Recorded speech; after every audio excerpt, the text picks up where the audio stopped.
मराठी करू शकतात काय पण. आमच्या लेकराला तुम्ही जर फाशीला द्यायला लागले, लेकरापेक्षा सत्ता मोठी आहे काय? सत्तेवर कोणी बसवली?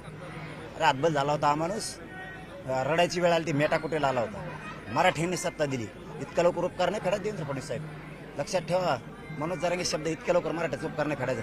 हे मराठी वर चढू पण शकतात आणि राजकीय करिअर खाक सुद्धा करू शकतात.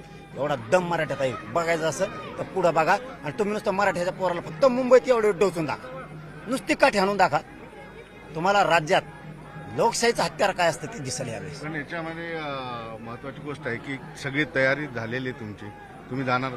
मग जाणार नाही म्हणजे काय? पण याच्यामध्ये माहिती अशी येते की गॅझेटियर लागू करायचा प्रयत्न, अशी चर्चा अफवा असू शकते की मराठवाड्यापुरतं गॅझेटियर लावायचं. मग ऐका ना राव, मी क्षत्रिय मराठा. अस्सल रक्त जर जातवान खानदान रक्त जर याच्यात खेळत नसतं ना, हे बेनं मागच फुटलं असतं. पैसे अस्सल बेन आहे. 96 कळी क्षत्रिय मराठा एकदा जर मैदानात उतरला ना, या अवलाद अशी मिशा पेळायला लावणारे, काढून टाकणारे अवलाद नाही. मिशा पेळायला लावणारी, एक तर विजयाचा टिळा लावून येणार, तर मरून वापस येणार अशी अवलादी. त्यामुळे देवेंद्र फडणवीस साहेब, तुम्ही कोणाच्या नादी लागा पण माझ्या नादी लागू नका.